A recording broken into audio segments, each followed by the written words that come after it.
This government meeting is brought to you by Eastworks and our local cable subscribers.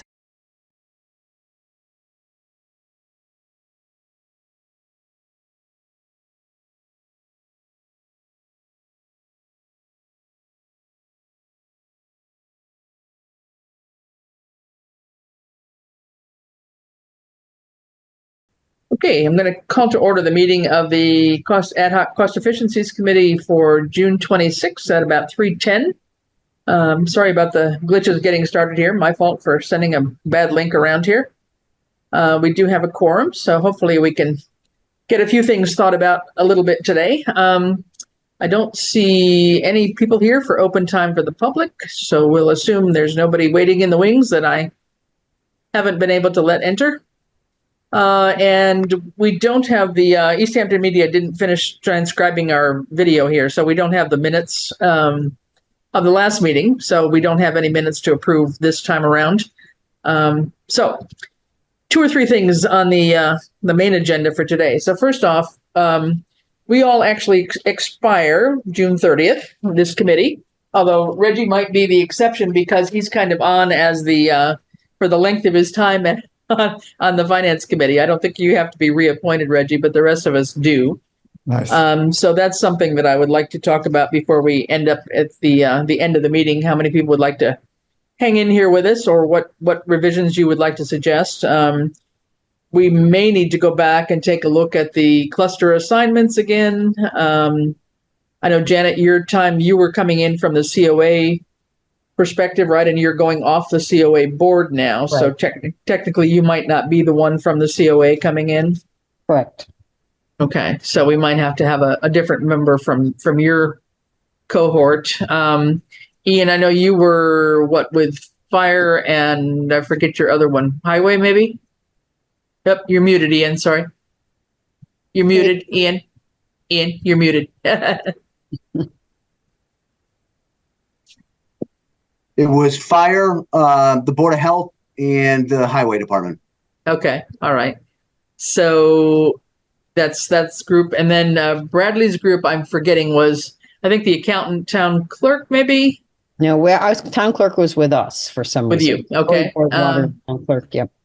Okay, well, I know library was with Bradley and somebody else. So Bradley has said that he would like to just support the committee for research and doing, whatever we need on the administrative side of digging into figures and so forth, rather than being on the committee. So we'll take that role. So that would be one that we would have to reach out, and I would have to reach out and see if we can find another member to fill in his spot, assuming that we can keep those clusters the same. And then both, Reggie's in from finance, and Bob, you're in as an ad hoc at-large member from the public. So we could recruit another person also from the public if there's anybody we know of that might want to join in. But I think we might have to do a couple of other recruitings, Ian, assuming that you would want to hang in on your side. That's fine. Yeah. Unless you know of anybody in my cluster that wants to do it, I don't mind doing it. But if somebody wants to get in. Okay. All right. Well, I'll do a little bit of reaching out on that, but otherwise, those that we need to try and reconfirm, we'll probably not get at it until our next select board meeting, which is July 9th, I believe. So if you change your mind and before then, let me know. But we'll try and keep on going and see what direction we can go in. And I think I've asked Scott to, take a bit of a more leading role too, given some of the priorities he'd like to see going forward, and just checking with the kinds of efficiencies that we can look forward to. It's not necessarily always cost. A lot of it was productivity and time efficiencies. And I think, I know, Scott, you've got some ideas on that already, but just to tidy up where we kind of left off on the transfer station last time around, I sent around this afternoon or this morning, both the figures that Randall was working from last time in terms of his cost estimates and all the breakdown of his various expenses and projections for the transfer station. And then also the old list of fees and then the new list of fees, which at our last meeting, we acknowledged that we had kind of absorbed into the approval of the budget, but we had not taken a formal vote at select board to approve them. So we have done that since. And so the new fees will be in effect as of July 1st.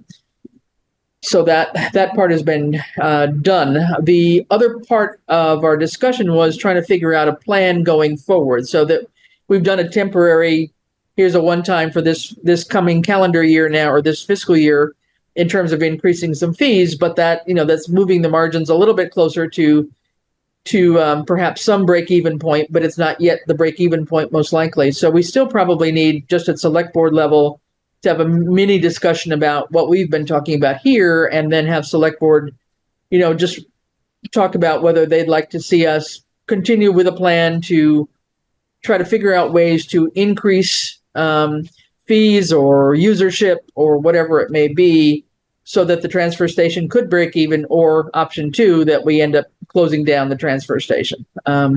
So that's probably a 2 or 3 year process, maybe couple year process, I guess I would say. And so I'm thinking that we might need to pull that back up at select board and have a better discussion on that, John. I don't know. We haven't really talked about it really since the budget time. And I think we ought to just kind of get everybody on board with some of that thinking too. If anybody has any ideas about that, but I think we've taken that first step now to sort of solidify some price increases rather for this coming fiscal year. But again, it's a short-term Band-Aid. It's not going to get us right to the break-even point right away, I don't think. So anybody have any comments or thoughts about that?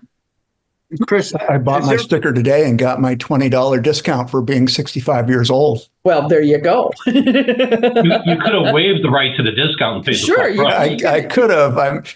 You kind of, just from a modesty point of view, you got. But, there you go. I think I've learned that I'm going to take the discount. There you go. It goes back to my point. It's kind of ridiculous to get a $20 off of an $80 thing just because I'm 65, which I just think that's weird. Yeah. Okay. Yeah. Ian, sorry. The only thing, is there public notice of this somehow, where, like, with these fees? I think a lot of residents don't recognize why we have these fees, and that it is an enterprise. And I wonder if Randall and the people at the transportation are taking the heat for this, for the fee increases. So obviously they're necessary to keep it running. Are there public notices, or at least to provide an explanation so people recognize it? Yeah, well, I honestly, I did not invite Randall today to the meeting, and he's out of town anyway on vacation. But I am pretty sure he's been trying to update the webpage anyway for the transfer station page on the website. And he's been, he's the lead person on the town Facebook page. So I'm pretty sure he's making, notices out there in terms of the fees increasing. I'm not sure the rationale as to why is part of that message. I honestly haven't checked into that. One of the things we kind of talked about a little bit last meeting, and, decided to postpone it a little bit till maybe July, is the idea of doing a bit more of a public education campaign, about the issues that the transfer station is facing, and, what it means for especially people that, maybe are not current users and really haven't looked into it that much, but have gone more for the easier convenience, I guess I would say, of having, curbside pickup. That we might want to do some sort of public service announcement or something that would get the word out more. So I think when Randall gets back, I can certainly be talking to him a little bit about that and see what ideas he has in mind. But I don't know, honestly, the full answer to that, Ian. I know he's trying to get the word out, but as to whether people understand why this is necessary in terms of the enterprise fund rationale, I can't say that I really know offhand. Yeah. I would suggest a couple of things too, based on the analysis. I mean, he should have, I think in the comparison, he should have what the private haulers would charge. Because right now he's just got, I think, Northampton and something else. Maybe Valley. He had the Valley Recycling, I think. I'm not sure if he had a private hauler in there. I don't remember. Because that's really our competition, is the private haulers for the most part. So it'd be good to know what they're doing. Yeah, and I know he was talking about maybe inviting other neighboring communities like a Montgomery or somebody like that in, but he was waiting for some DEP approval on something or other before he did that too. So I think once he gets back from vacation, we can, chat a little bit more and maybe have him, think about that and see what he can do to put together something. Because I think, I think we're generally in support of him trying to at least get a break-even level. Yep. And keep the transfer station open now that we've taken that that one-time cost off into the town budget for the overall monitoring of it, of the landfill rather, the landfill closing. So the other thing that I think should be on the table is whether we continue to recycle or not. I mean, it should be part of the discussion, and maybe it's a short-term thing where it doesn't work now, but it will in the future. But yeah, at least it's an option. Yeah, I think you have $13,000 as a cost this year. right. So as a green community, as a green community, I mean, would that be detrimental for us to take recycling off of the town or something? I don't know. It might hinder Randall. I know he gets some through a grant process. He gets some. I'm thinking it's like $5,000 or $6,000 back yearly or something like that as a bonus, if you will, from the state for having a recycling program. I think. Again, I wish I could explain that better, but I know there is some advantage to us having a recycling program from that level. It may not be covering our current costs. That's probably true, Reggie. But I think any of those things can be looked at. I was reading, I forget which town it was. I saw recently this past week that they're opening up composting at their station. So I mean, there's lots of towns that are doing different things and more things maybe than we are right now. But anyway, I think it's all kind of open to take a look at. So once Randall gets back, we'll tackle that a little bit more, I think. So the other topic I thought I wanted to try and capitalize on, literally, was part of what John brought up to us last time, which was this whole idea of having a capital improvement committee type discussion to look at long-term capital needs, planning for the future, looking at when things would need to be replaced across our wide range of assets, and then trying to figure out, what would be the best way to try and recommend financing and when might they need financing, so that we're not scrambling at the last minute to realize that, oh my God, we need to go borrow for an ambulance or something like that. We've got it in our vision, in our head, that this is going to be a need 2 years from now. We better put it in the budget, kind of thing. So I think, John, I'm going to just share that document I passed it around this afternoon. I think if it's here, yeah. Which I'm sure no one's had a chance to look at it yet, but I wanted just you guys to have it, and then we can be referring to it from time to time. But this kind of is something that is put out by the Department of Local Services, recommending towns get involved in doing this. And I think I just highlighted 2 or 3 things that I thought were really just important. That it really is that sort of blueprint of what the future is going to look like, and it helps with really that planning and sort of looking at our financial capacity of, how are we going to be able to do this? We know we're going to need to replace X, Y, and Z in a certain number of years, but how do we get there? And so this has, I think, some good information in it, and would lay a background to this. Now, not to say that we do not have a capital committee, which we do, and we have a finance committee. So I think if I'm understanding, John, what you had recommended last time was that we kind of fold in representatives of those committees, as and when we might find their input, necessary, but that maybe cost efficiencies, for lack of its crazy name here, a better name, might be the place where at least we would meet a bit more regularly, and might be the ones that would kind of jumpstart this whole process, but then bring in finance and capital from time to time as we make some progress on that. Am I correct in that, John, or correct me if I'm wrong? Well, yeah, I mean, it could be. I mean, nobody likes to compare public government to the private sector, but I think this is one area where the public sector can learn from the private sector that forecasting and looking out into the future versus just the current fiscal year is an asset. And, Scott is well aware of it from when we hired him. One of the questions was, using the DLS forecasting for revenue and expenditures, and him and Bradley took that class. Right. So that's what this is, the second part of it. And I think nothing against the way we currently do it now, but there's a room of three independently elected people, 2 liaison with voting power people that go in there, and we get all these requests and we score them. And then there's really no written rhyme or reason as to how we allocate the money. It's based on the 5 people, if you have 5, in the room.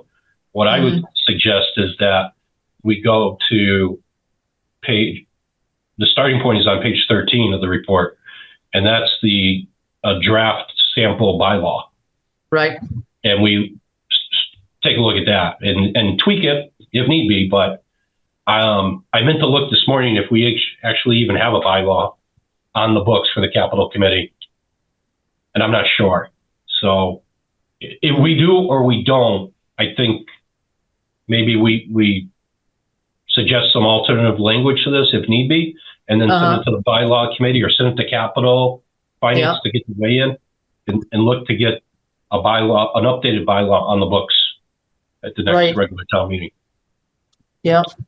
Let me just check that while you guys are taking a look at that. I'm going to check one thing here. Just a second. Hold on. Yep.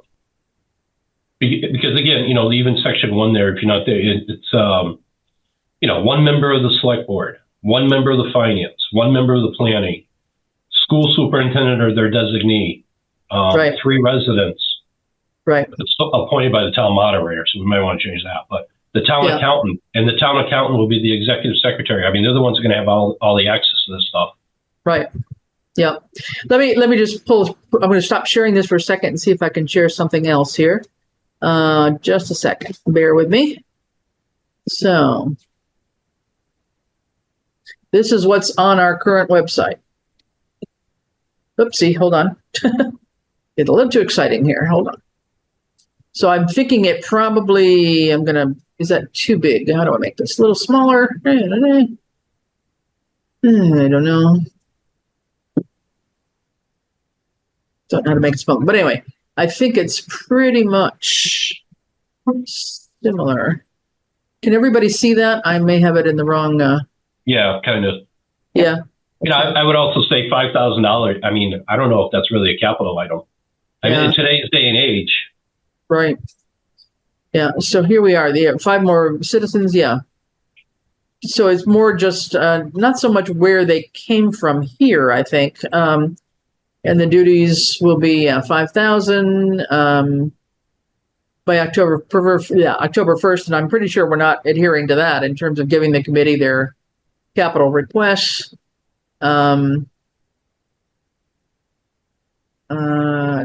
So we do have a bylaw on the books. It could use maybe some tweaking. Like but for example, the five elected, right? Okay, but you're not creating any synergies across. So by mandating somebody from finance and mandating somebody from here, you're keeping the communications going versus creating a silo of potentially a separate group of, nothing wrong with it, but independently elected folks that don't necessarily know all the other channels that are going on. Correct. I thought they were appointed. I didn't think they were elected. You're right. Appointed. These are appointed. Yeah. Yep. They are appointed. Yeah. But I think this one is, it's not as prescriptive maybe as what's in that other bylaw in terms of where they come from, the way I'm seeing it. Right. So I'll stop sharing, but just to say that is on the books right now. So I'll stop that one and go back to my other one if I didn't lose it, which I probably did, but right. Nope. Okay. Let's see. There we go. Maybe you seeing that now? Yes. Yeah. Okay.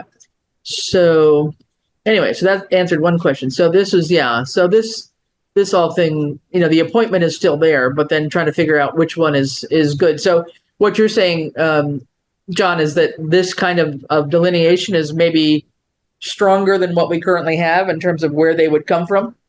Well, I mean, that's my view, right? By making sure it's somebody from finance and somebody from the school. I mean, the school is, even if it's just Norris to the elementary, it is, or to the town, it is, 45, 50% of the budget.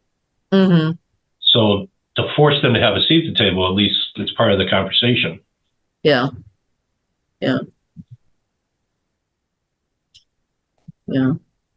I'm not sure how this all came about, whether it was intention to be not so specific that it wouldn't look like, some department was advocating always for their own thing. Like, if you had somebody from the highway department that, they're always going to be pushing their vehicles or whatever versus something else. I mean, I don't know how the genesis of the committee got going a long time ago.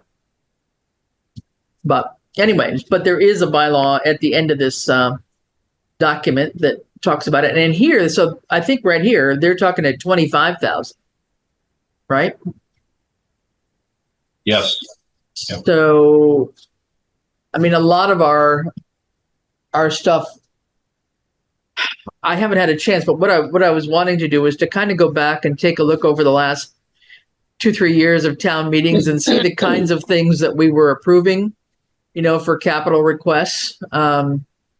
I think a lot of them have been much smaller than that. A lot of them have been simple things like replacing the ceiling tiles at Norris or replacing the lockers or. Because the current bylaw says if it's 5,000 or greater, you have to go to capital. You don't have the ability to take it out of your operating account. Yeah, exactly. But if we go ahead, Jenna.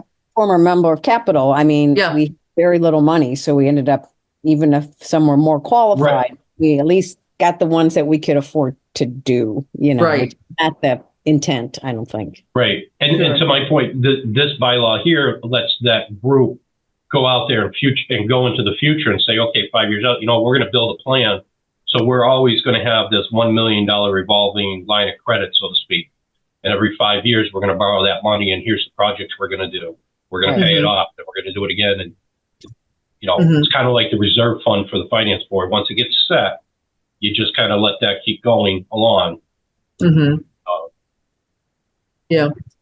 And I think that has been our challenge, as Janet said, that, we've had to do a lot of these sort of smaller requests because we've been limited by the finances, because we haven't been able to plan forward in terms of, allocating the resources and trying to build this up over time so that we could have a longer term vision about what our needs are going to be. I don't know how long it would take us to get to the 25,000 limit, but maybe.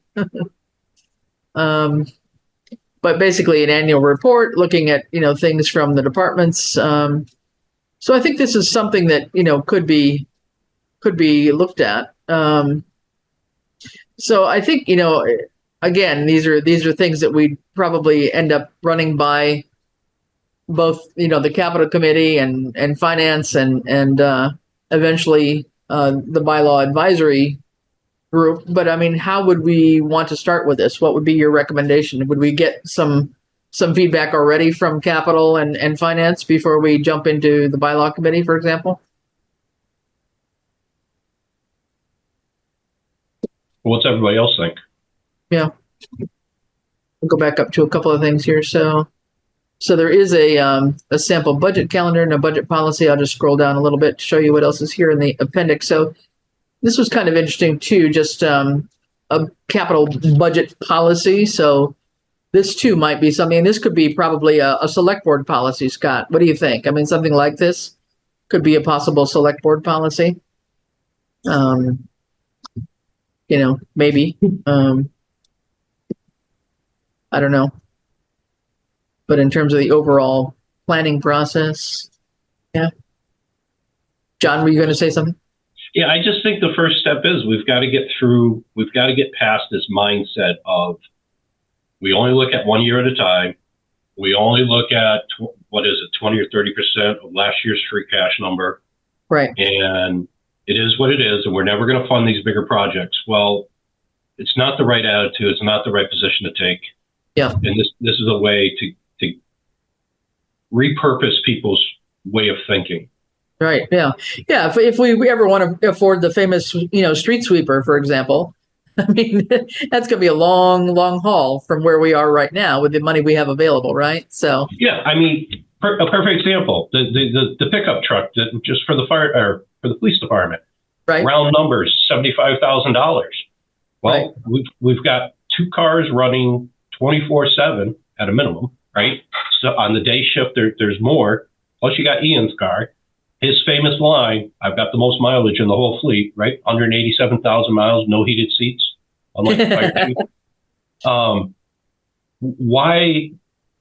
at a minimum, there should be one car coming on every year, just to maintain, that lifespan. But yet we don't. And then that's the easy example. The more difficult example is the fire truck, right? An engine truck is probably outdated, but when I was in Holyoke, an engine was $500,000, and the ladder truck was $750. I know they're much higher now, but you had X number of trucks.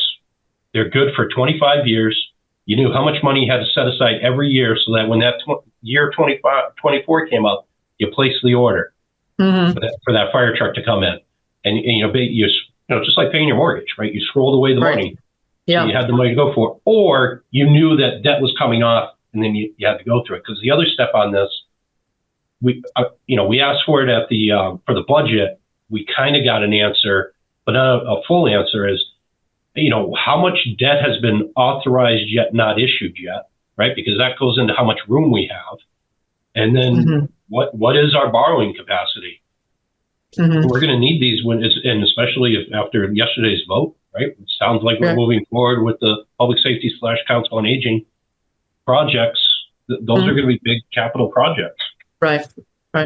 Yep. Yeah, no, I think some of that we did get some answers, I think, from Jen, right, Scott, for the town meeting or whenever we were putting the budget together. And I think, am I wrong that everything probably now has been borrowed for everything that wasn't the bridge one of the last ones, and the last vehicle maybe for one of Randall's vehicles? I'm not thinking what else might need to be borrowed on right now. But I would, and it's nitpicking, but that last borrowing that just got awarded, right? It's permanently funded now, but there was surplus. So they were authorized to borrow here. They only had to go here. I think it was $3,100. But until there's a vote to rescind that is still considered against us. So how many other incidents are there? Because again, my 4 years, we've never cleaned anything up. Yeah. Okay.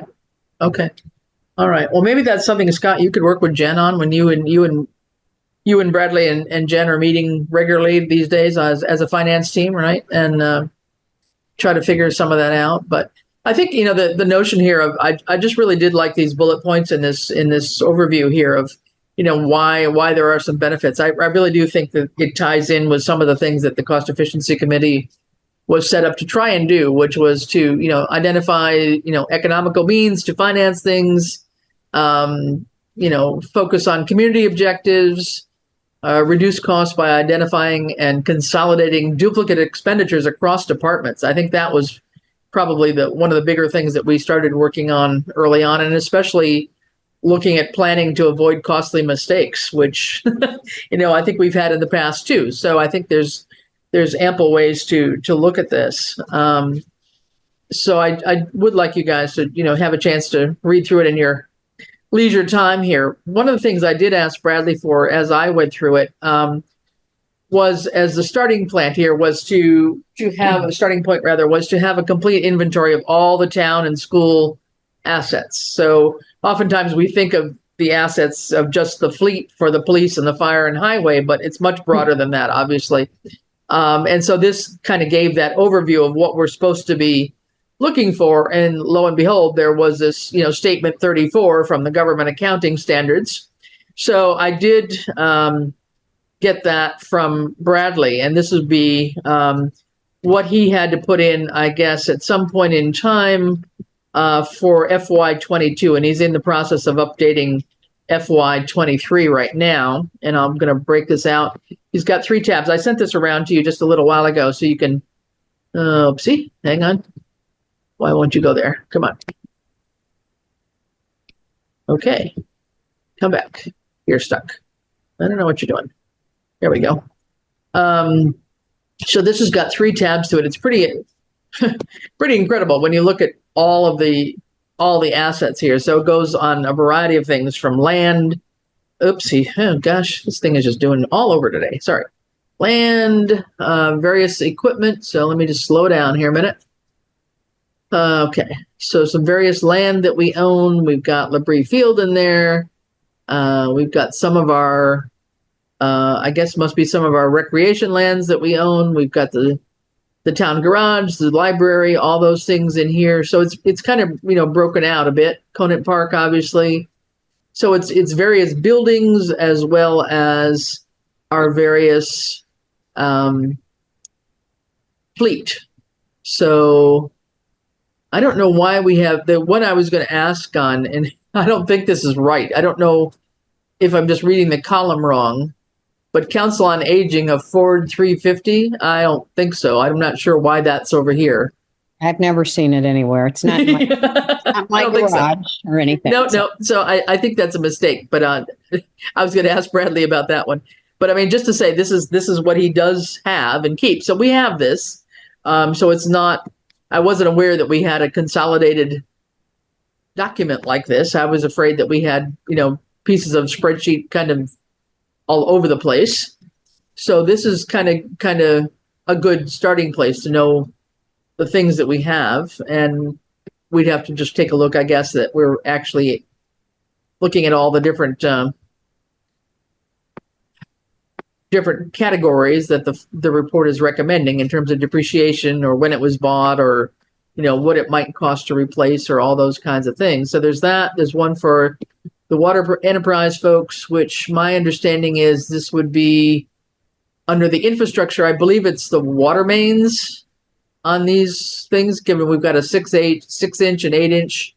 That's what I'm assuming this is, would be the water mains that the town owns, I guess. And then basically under the highway department or transfer station here would be the actual landfill. So that's kind of where we were here. So we do have this to start with. So I think that's a good a good thing.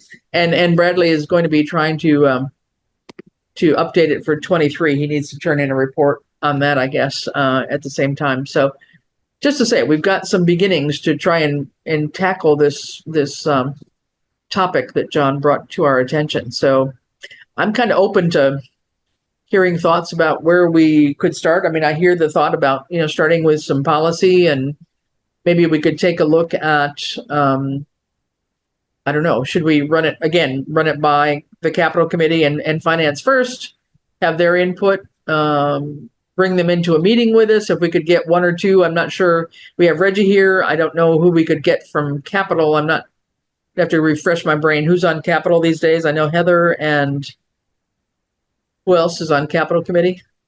Did they get reelected? Oh, never mind. It's appointments. Yeah. Sharon Hart. Sharon Hart, yeah. Margaret Larson, if she's still on. I don't know. Margaret's on it. Okay. Somebody's term expired this year. I'm sorry, who?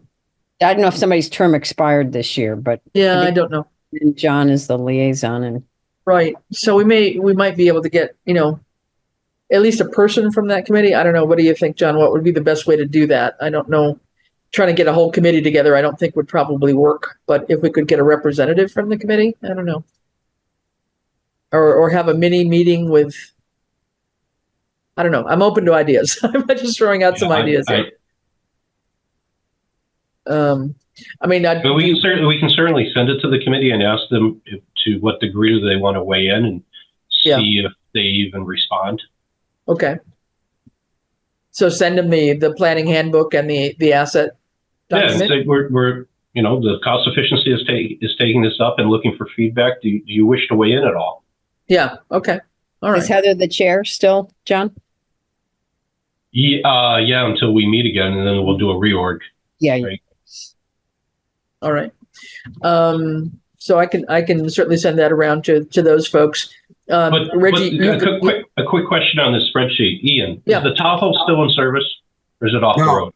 It's off the road. Yeah. So, I mean, this is another area we could clean this up. So line 136 shows that the Tahoe is still in service, and my guess is, without validating, that if you take that, you're going to find that on our schedule of vehicles, which we're paying on the auto policies for.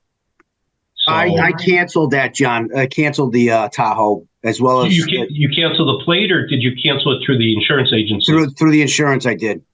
Yeah. That should be all set. Yep. Okay. Yeah. Yeah. And like I say, This is for 22. So I know Bradley's got to be updating for fiscal 23. So he'll probably capture that at that point in time. But yeah, that's a good point. I know, Scott, you're in the process of looking at various insurance policies now. So things like that, we definitely need to be sure that we're not just simply canceling plates, but we get rid of the insurance too. Yeah, I won't tell you which community it is, other than it's not Southampton.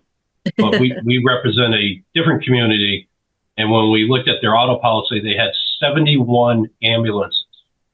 Oh my God! On their insurance policy, they currently have 0, but they're paying for 71. It's the highest insurance rating. So that, they were happy with us. Yeah. You make a good point though, John, because there was a time where I recognized vehicles were still on the insurance, so you make a good point that should be looked at. Yeah. We should do a cross-reference with this asset list and the insurance policy to see what we really have. That's quite true. That's amazing how that could happen though. But a good free piece of advice, if you were my client, which you're not, obviously you can't be. I would have somebody each department head go out and physically take a photograph of the VIN number and the vehicle and tie it back to the sheet so you know what the plates are and you have that material in hand. Because as time goes away, you're like, well, I forget where that car was. Well, if you can't produce a photo of it, it shouldn't be on your policy anywhere. Mm-hmm. Yeah, good point. Good point. Every year I know, at least when Ed every year would reach out to us and have us look at our fleet to see if it was accurate with what the Maya had. Mm-hmm. Okay. So I know that was being done. I do know that was being done. Good. Okay. Well, and I think, obviously if Bradley's going to be doing some updating, he's going to have to be talking to department heads or something to find out if some of these things are maybe off the rolls now. Maybe they've, whatever's happened to them. I don't know that we've sold anything, but at least they're, out of commission or whatever, so that he can mark things correctly. But yeah. So anyway, I'm pleased to know that we have this level of detail. I was not aware that we even had this. So lesson learned for me, at least, to have this all consolidated, which is good. Right. But I think, certainly can reach out. I can shoot it around to the Capital folks and see what they say. And Reggie, I think as the rep from finance, if you've got it now by email, if you wouldn't mind circulating it to your colleagues too, and see if there's anybody else that would like to take a look at it and weigh in and join us in on a meeting. I mean, it would be fine to do that. Yeah, I agree with John. I mean, it's kind of, there is a committee already formed. I don't really want to step on their toes, but I think informing them that we've looked at this and that there might be opportunities for changes that might make sense. I do think finance should be on it. I can't remember if they are. I know they were in the policy that you shared with us, but maybe not our current policy. But I think a representative from finance should be on it. Yeah. On the capital committee itself? On the capital committee, yeah. Yeah, I don't think at this point in time. I mean, John, you kind of do double duty as the rep from finance and finance select board and whatever to the capital committee, right? So. Yeah, capital. There's not another finance person on there. No, I don't think there's a finance person. There hasn't been that I'm aware of in quite a while. I don't think. Yeah, finance does CPA and they do. Right. Yeah.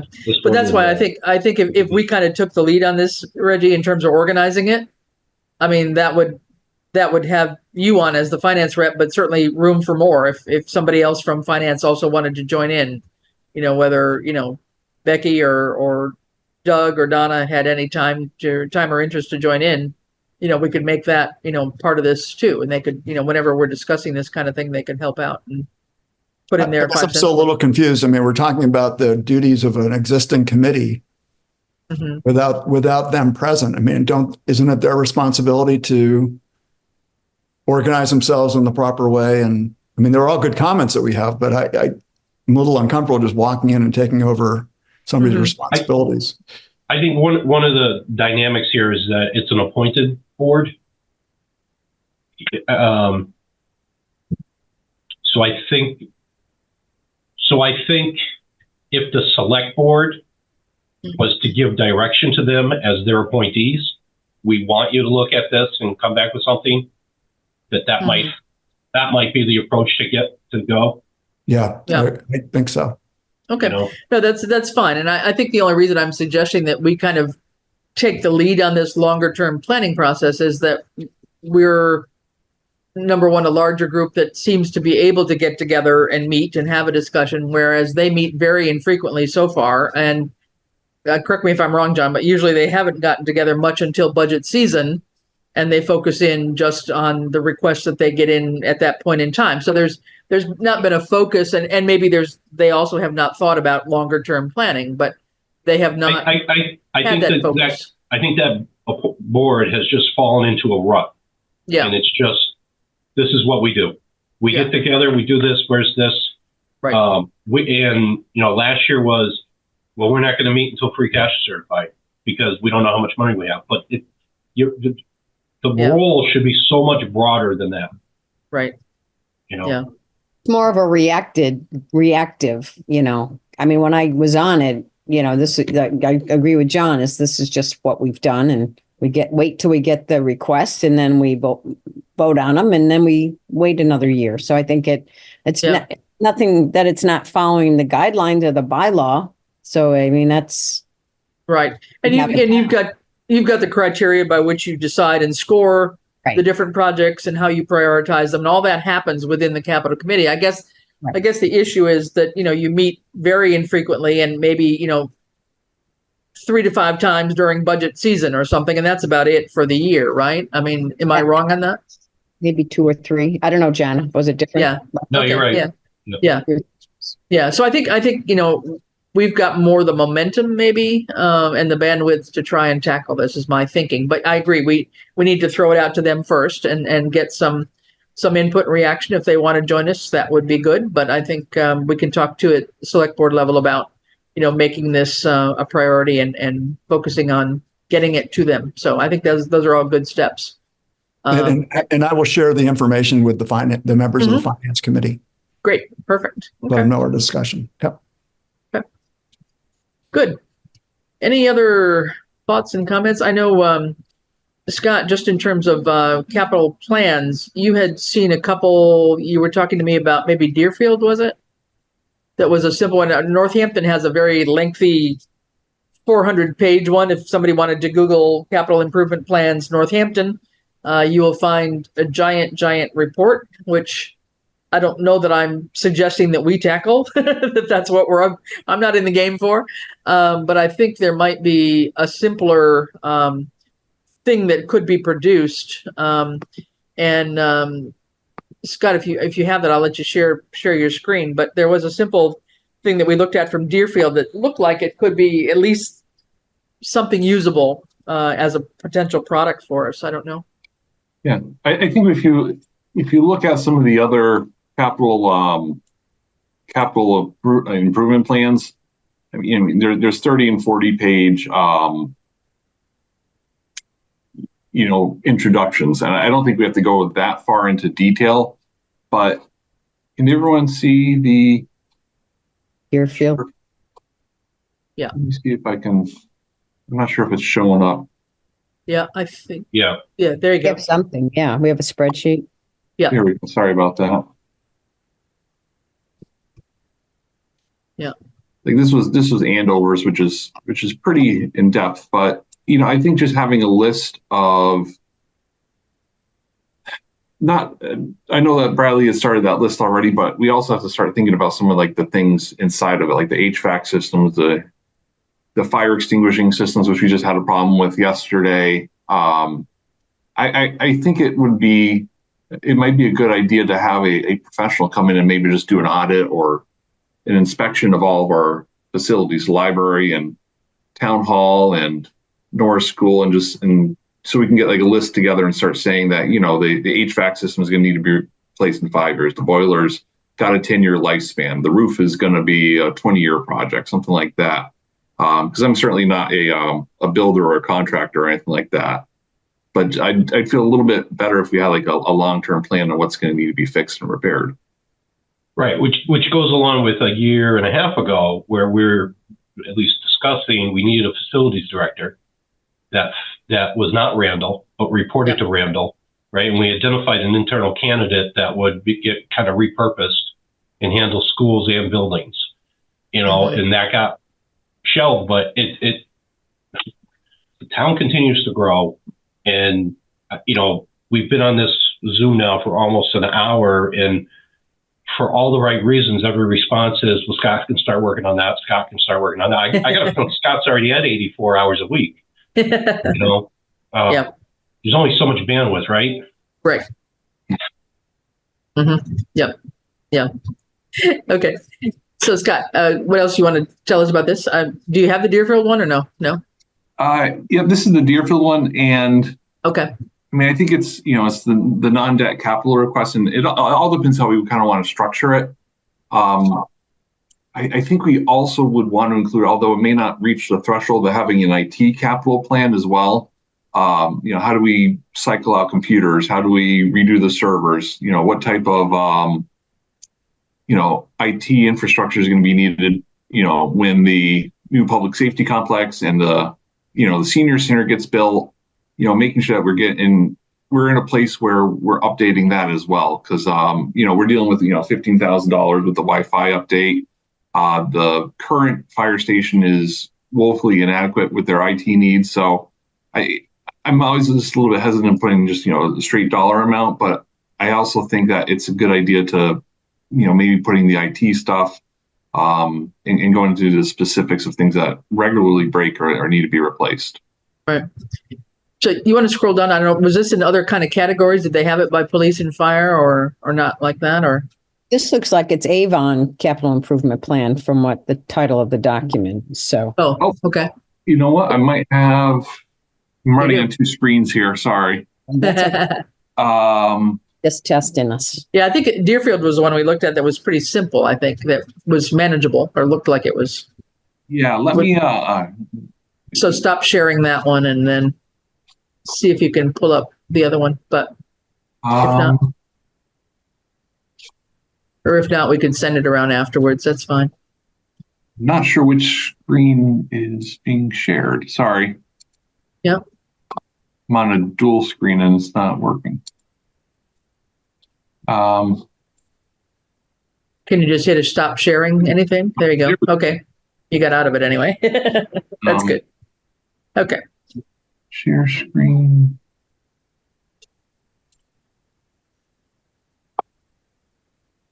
There you go, maybe. Yeah, this is Deerfield. Okay. Yep. Yeah, okay.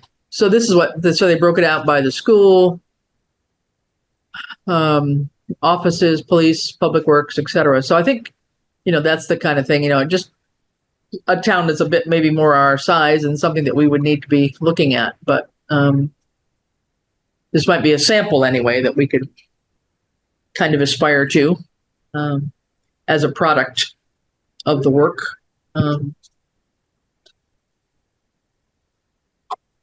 So, yeah. And then taking a look, I guess, at where the source of funds would be to finance some of these projects, at what year they would be necessary, et cetera. Right. And then, having this document and having it run out 5 years per se, and then including that in the annual reports. Right. Again, a lot of this is just, not a lot of this, but the public doesn't know what it doesn't know. Right. So if all of a sudden you show up and say, hey, we got to borrow $750,000 to do this. Well, why? Well, we've seen this cliff coming. Right. And the day is here now. Yeah. You might argue, well, we can go another year without this or that, and that's just deferring maintenance, and there's arguments to be made for that. Yeah. But I think if we had something that we ended up with that was similar to this, it's pretty readable. I mean, it's not overly complex and it's divvied up into categories. I think it would be, something that, your average person would look at and be able to understand pretty readily, I would think. So that might be a goal that we would have. So anyway, I just, that's probably good for today. I don't want to keep us any longer here, but I wanted to just let us start talking about this and see that we wanted to maybe try and tackle this. I think it's a good long-term venture that should help us both with some cost savings, but overall just looking at planning ahead, which is, there is no other committee, I think, honestly, that does it at this point in time. And I think we might try to take on that role a little bit. So those are my thoughts. If anybody has any other commentary. So I think just as a wrap up, I'll send this around to Capital. Reggie will send it around to Finance. We'll bring it up at Select Board and talk about it there. We'll double check a little bit on the future planning of the goal of where we're going with the transfer station.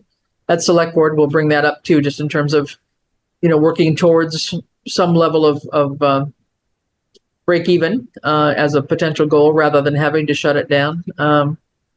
And what else? Those are the main things, I think.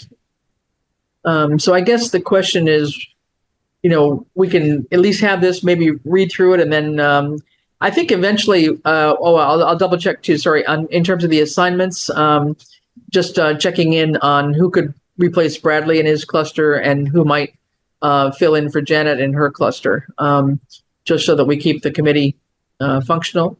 Assuming everybody else is okay to hang in there. Bob, are you with us still? Yep, good. I am. Great, thank you. Especially as we get into some vehicle replacement, I think that's part of your specialty too. Just understanding some of the fleet issues that you might be very, very helpful for us on that. And I'm also that regard. interested in getting numbers on the page for this Sorry? project. I'm also interested in getting the numbers on the page for this project. So perfect. Forward.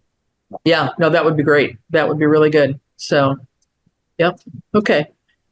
All right. So I think at some point I'd like to we might be more efficient to work in like mini groups in between a meeting, to have a little assignment or something so that, there's a little task that's done prior to the meeting. So then we come to the meeting and you all present whatever you've been able to do rather than me talking for 20 minutes here. So that would be my hope going forward too, that I can not really do all of this, but rather, we have little mini work groups that could get some tasks done and then bring it to the committee as a draft to discuss further. Okay.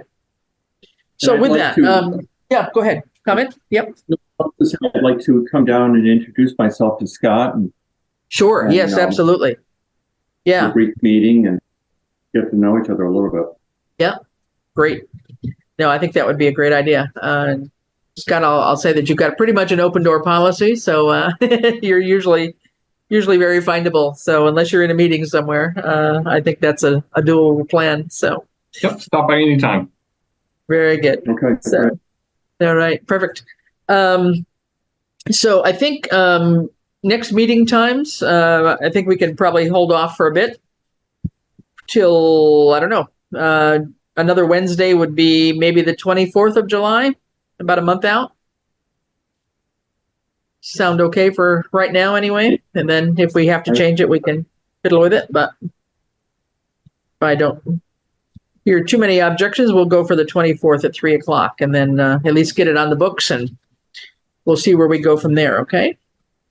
So good. Well, thanks. I think, I really do think we've got a role to play here and we've got a bunch of good heads in this room here to try and make some things happen. And I think, I see this as being kind of a support really to Scott as he goes forward, that, he doesn't have to do a lot of all this stuff by himself, but, we can do some of the basic background and research and help put some things together to see what we can do to make some forward planning in this town. We're starting it a little bit, but we haven't really been known, I think, for a lot of forward planning. So maybe we can break a new road here and try some things that only make sense. I mean, we're definitely at a crossroads with, struggling every year for our budget and trying to make things work and more needs coming along and the town growing and all those things coming at us. So the more we can do, I think, as a bit of a visionary committee, I think that would be good.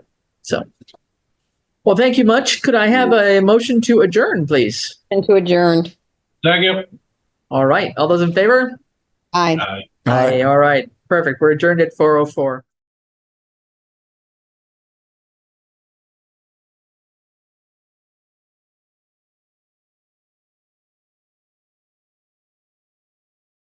This government meeting is brought to you by Eastworks and our local cable subscribers.